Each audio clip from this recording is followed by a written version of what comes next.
I'm here in Sedona, Arizona, and I did a big hike this morning. And on my way down the mountain, I started thinking about food and what I wanted to eat after this big hike. And I kind of settled on roasted peppers and fennel with some spicy chicken, Italian chicken sausage. And subsequently, that made me think of my mother. Not the recipe, but the peppers. So, in my lifetime, I've had a few arguments with my mother, and two of them kind of stand out.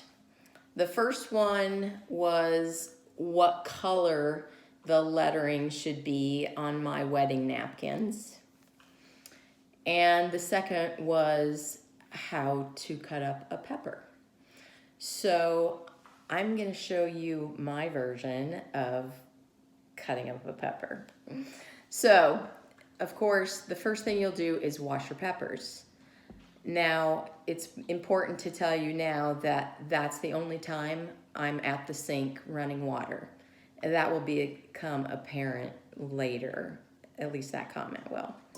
So, a lot of people attack a pepper by, including my mother, cutting out the top of the stem, and I don't do that because what happens is, number one, you do that, you can't really get a good idea of how big the seed is inside, or the seeds, full of seeds, and you pull that top off, and what do those seeds do?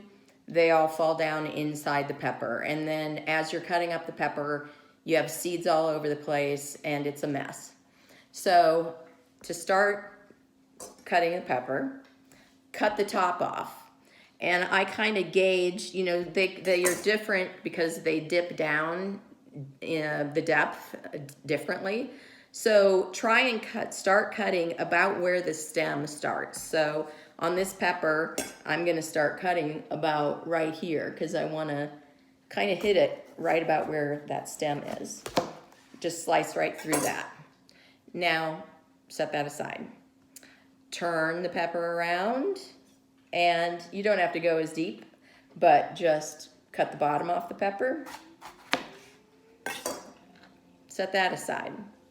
Turn the pepper on its bottom, its new bottom, and just slice anywhere vertically down the pepper. Now you have a slice and you have two ends that are off.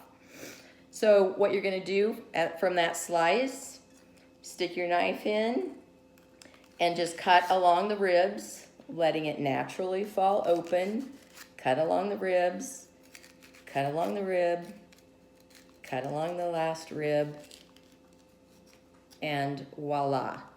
You have just de-seeded a pepper with 0 seeds inside, and pretty much taken out all of that white ribbing too in the process. So that is going to get set aside. So now I take this pepper and lay it out flat with the skin side down. It's much easier to cut a pepper from the inside rather than the skin side. Your knife just does not want to go through a pepper on the skin side.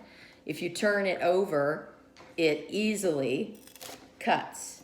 Cut, cut. You get similar size pieces, and this one I'm cutting for roasting.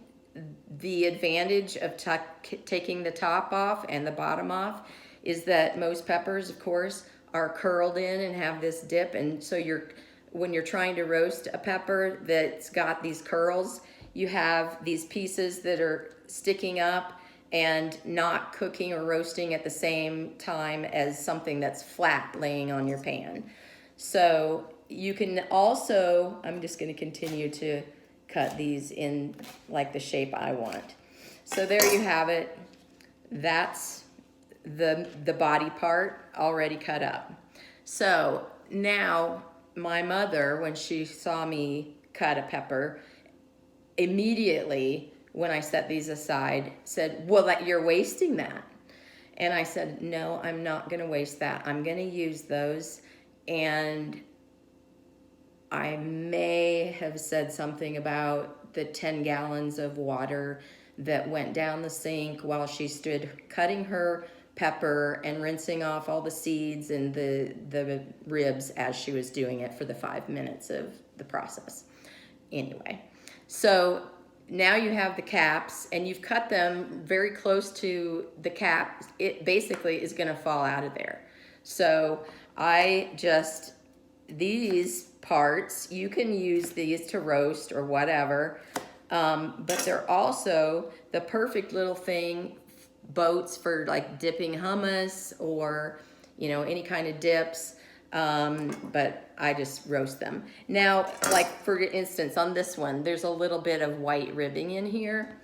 And so what I'll do is just take my knife easily and just kind of cut that off. So you get rid of the ribbing that way too. Again, with this one, I shouldn't have turned it over. Just cut it into the pieces you want. Good for dipping or whatever. So now I'm going to show you how easy that is again with my second pepper in fast motion. This is the most efficient and waste-free way to cut a pepper. Top, bottom, cut through the side. Now this one has those funky things, the growing inside, but it really doesn't matter. Open up, they'll just fall out. Cut the ribs.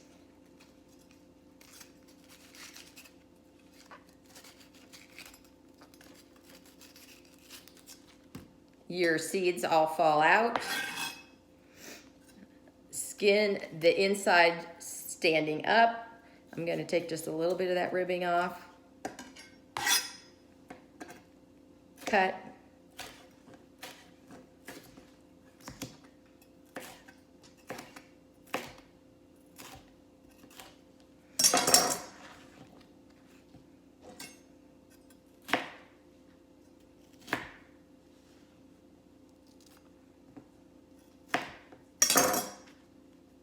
And there you have it. Now, if you need to have this for like chops, or, not chops, but in smaller pieces, then you can always just cut the strips smaller, and then you'll easily have a pile that you can just gather together and do a dice. The other thing about this is you're gonna have things, if you're like me, I like things to look pretty, and you'll have things that are all the same size, whether you do big pieces or a dice.